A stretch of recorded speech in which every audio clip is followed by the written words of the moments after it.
Welcome to an oral history of the University of Laverne.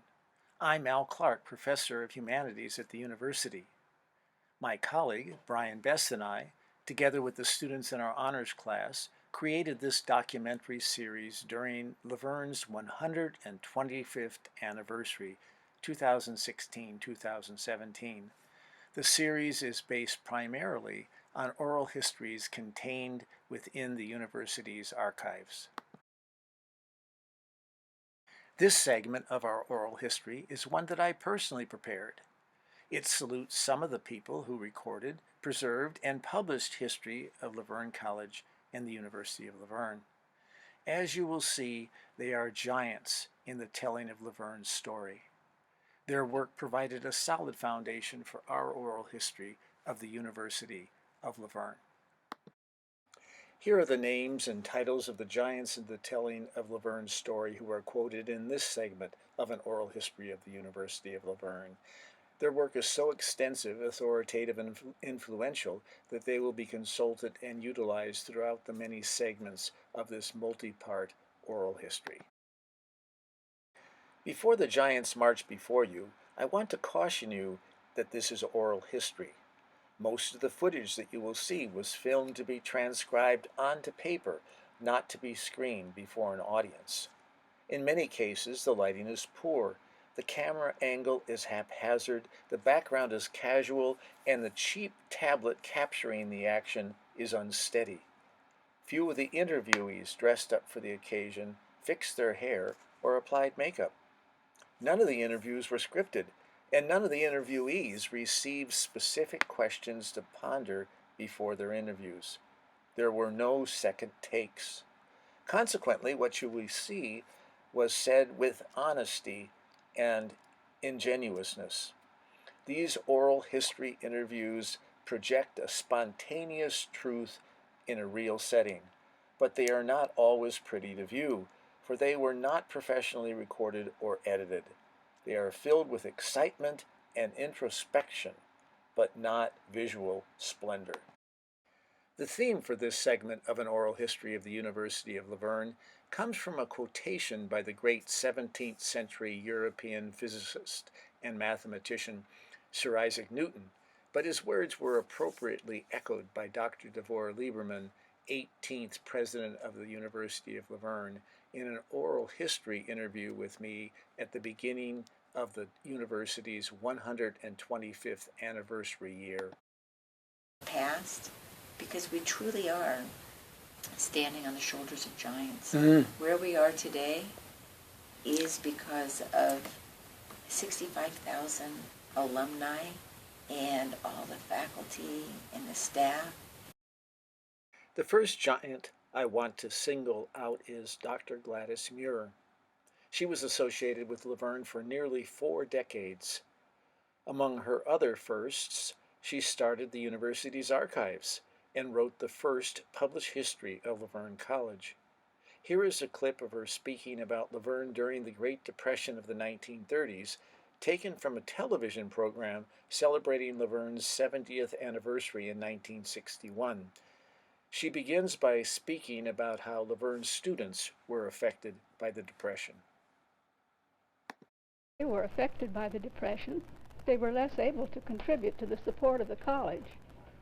For a number of years, teachers' contracts guaranteed only a certain percentage of the stated salary. Student enrollment fell, and the building program stopped. For about 20 years after the building of Founders Hall, there was no major construction on the campus of. Dr. Herbert Hogan succeeded Dr. Muir in the history department. He published 2 books on the University of Laverne, including the Centennial History in 1991, which was a continuation of Dr. Muir's book. He taught history at Laverne for half a century, and he also served as vice president and dean for several years. Here he gives a speech on the history of Laverne at the alumni dinner in the centennial year, 1991. A lot about the changes that have come, and there have been a lot of changes.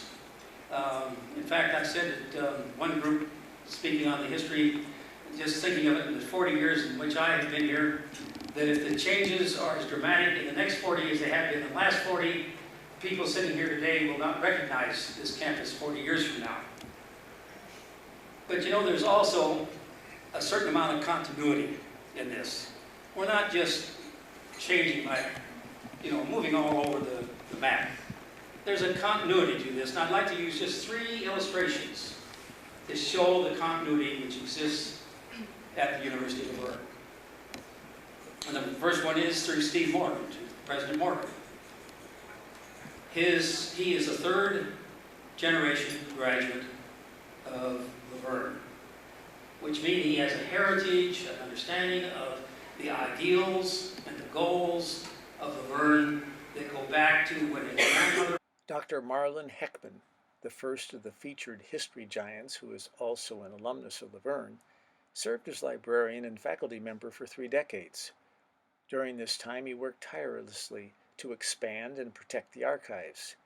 He created the archives room in Wilson Library and continuously collected historical materials. Simultaneously, he wrote and published several readable books about Laverne, including The Gem of Lordsburg, the Lordsburg Hotel building, about which he speaks in the following clip from a lecture to the Laverne Historical Society. He continues to publish on Laverne to this day. Hotel, the earliest one, not a tree in sight, but if you'll notice along the side of the library on 2nd Street, there are palm trees. Most of those are original 1888. The year the hotel was finished, those palms were planted. When we redid the building in 94, 3, 4, 5, we had to replace 2 or 3 of the palms, but most of those are original. Bill Neill, a graduate of the class of 1962, returned to Laverne in 1988 after a successful career in public television to help found the university's television program. After 4 years of teaching communications, he left to found his own production company, but continued to film events at the university for the next quarter century. In 2016, he donated his extensive documentary collection to the university's archives in Wilson Library. Wonderful times, and there's 125 programs. A lot of it is Morgan, but I have that Herb Hogan thing. Yes. I have a lengthy interview with Dwight Hannawald. And that's up there, I think. Yes, it is up there. Yeah. And Art now, and Yes. Cornelia. Don Pollock, professor of communications, is the first of our featured documentary history giants who is currently still teaching at Laverne. In his 25 years at Laverne, he has created, produced, or advised scores of documentary films on the university and community. We wanted to interview the living presidents of the university for a presentation. So I got to interview, spend some time with President Steve Morgan, and the big one was to spend time with Leland Newcomer, who was a very impressive man and really was forward-thinking in terms of moving the university into the future. Professor of Communications Mike Laponis has focused on radio during his 3.5 decades at Laverne. Nevertheless, he has advised and helped produce numerous documentaries on Laverne, often in collaboration with other members of the communications department. Myself, Don Pollock, and Shane Rodrigues worked on a number of videos where basically it would be the same thing, to where there would be an honoree and we would do a profile on the honoree, as well as work in some things for the constituents who would be at the President's Dinner Gala to learn a little bit about where the university was headed or some new things that we were in. As manager of the University of Laverne's broadcast operations, Shane Rodrigues works closely with Don Pollock and Mike Laponis in creating documentaries and filming university and community events. He graduated in 1994 and has been an integral member of the communications department ever since. Part of our curriculum to cover events and concerts in and around the community, so we started putting together, Don and Mike and I putting together a production trailer, so we go about and shoot about 30 events a year to create. Ben Jenkins is the youngest and newest giant of Laverne's history telling. He graduated from Laverne in 2011 with a degree in history and then earned a PhD in public history from the University of California at Riverside.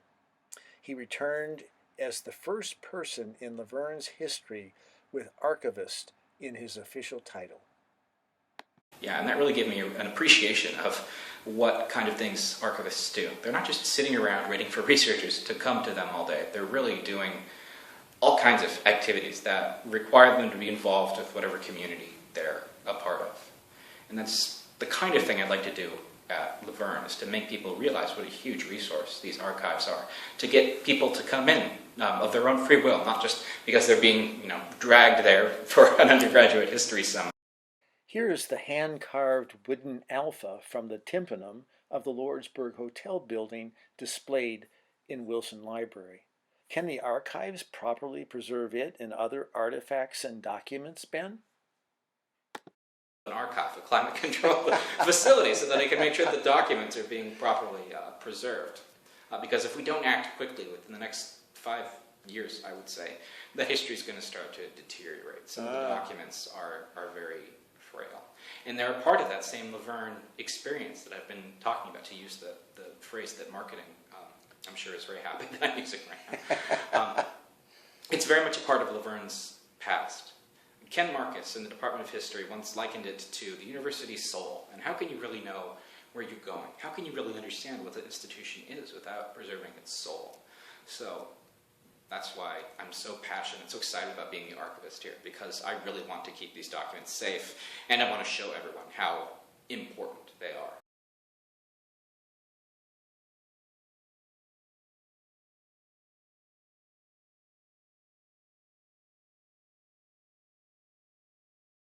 Of course, these are not the only giants in the telling of Laverne's history, for there are many, many more. These are only those for whom the university's archives contains readily available oral history interviews that have been approved by the interviewees for use in documentaries. Among the other giants are the past and present advisors, editors, and staffs of the Campus Times, Laverne Magazine, and Voice, people such as Charles Bentley, Eric Bishop, Gary Colby, Rusty Evans, Carol Fetty, George Keeler, Agnes Rust, and Elizabeth Zwirling. The giants also include past and present members of the History and Political Science Department, including Ken Marcus, Nick Polos, and Steve Sales. Among the giants also are past and present employees of the President's Office, the Sports Information Office, the Strategic Communications Office, University Advancement, and, indeed, almost all offices at the university and departments university-wide. That's why this series is rooted in oral history. Okay, so the giants have gathered and published Laverne's history, and the archives preserve and share the university's history. But what about oral history? So what exactly is oral history? Simply put, oral history is the recording of people's memories about the times and places and people that they knew. Oral history differs from written history, traditional written history, in that oral history contains random remarks from ordinary people, often capturing information that would otherwise be lost. Oral history is considered primary sources. Written history is considered secondary. Oral history also differs from documentary filmmaking and photojournalism in that the latter tell coherent stories, carefully edited, done by professionals using professional equipment. So why try to tell the oral history of the University of Laverne using oral histories with poor video quality? And the answer to that question is that stories are what make up history. And oral histories are a wonderful way of entering into the mind and the values and the history of any institution, such as the University of Laverne. Thank you for giving me the opportunity to share this, to be part of this oral history, because I do think it's important to get history from as many different perspectives as possible to interview as many different community members. So this is definitely a model I would like to emulate myself when I'm in a classroom teaching about public history. Well, I'm hoping that people like yourself, maybe yourself, will be able to keep something like this going after I'm gone. Yes. Because I think we'll be setting a fairly good foundation, but we have to see how well it works once we get hopefully some funding for transcription and we get it fully indexed and this kind of stuff, how useful it actually is. And I think it will be. We'll just have to wait and see. It will be incredibly useful. One of the plans that the history department has right now is to start an oral history class to teach students how to do what you're doing. Sit down with members of the community, get their stories, and explain sort of why they're relevant. So the foundation that you're setting will absolutely be useful for that. Good. For many other reasons, but for that in particular. Good, because that would mean, I'm hoping, that it would also capture additional materials. Because I clearly can't capture them all, but I'm having fun capturing as many as I can. You're doing a good job with it. I mean, it takes a lot of courage to go out and ask people, hey, can you give me your life story? I mean, there really is a certain amount of bravery involved in that. To be sure, the real bravery is by the people who agree to tell their stories and make them historical records through oral history interviews. These are the names of some of the more than 250 generous people whom I have interviewed over the past 2.5 years. However, 5 of those whom I invited to interview refused outright with an emphatic no, and another 89 simply did not respond to my letter or email of invitation. Even after the interview, some people chose to retract. For instance, the rough cut of this segment of an oral history of the University of Laverne included interviews of 10 giants of the telling of the history of Laverne rather than 9. I removed one of the interviews before completing the documentary that you are currently watching because I was not able to obtain permission to screen it. The Leos who participated in my oral history project, however, and those who will complete oral history interviews in the future, have built and will continue building a solid foundation of primary sources for future historical researchers to mine and to appreciate. If you would be willing to participate in my oral history project, kindly contact me, Al Clark, to set up an interview. My email address is aclark@laverne.edu. That is aclark@laverne.edu. And my office telephone number is 909-448-4161.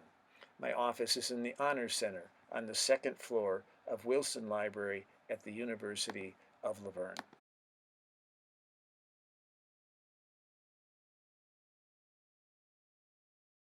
Among the many people who assisted me in preparing this segment of an oral history of the University of Laverne, I'd like particularly to thank my colleague in Honors 304/3051, Mr. Brian Best, and 3 of the giants in the telling of Laverne's history, Dr. Marlin Heckman, Dr. Ben Jenkins, and Mr. Don Pollock. Any errors in the documentary, of course, however, are entirely my own. All of the digital clips shown in this installment of an oral history of the University of Laverne were provided by the Wilson Library Archives and Special Collections, pictured here. The segment showing Dr. Gladdys Muir, Dr. Marlin Heckman, and Dr. Herb Hogan were produced by the Independent Colleges of Southern California, LVTV, and Bill Neill, respectively. The 6 oral history interviews shown selectively in this documentary, Giants in the Telling of Laverne's History, along with all the other interviews that I have conducted, are housed in the Wilson Library Archives and Special Collections on the 4th floor of Wilson Library, shown here. Happy 125th anniversary, Laverne. Thank you for generations of transforming lives.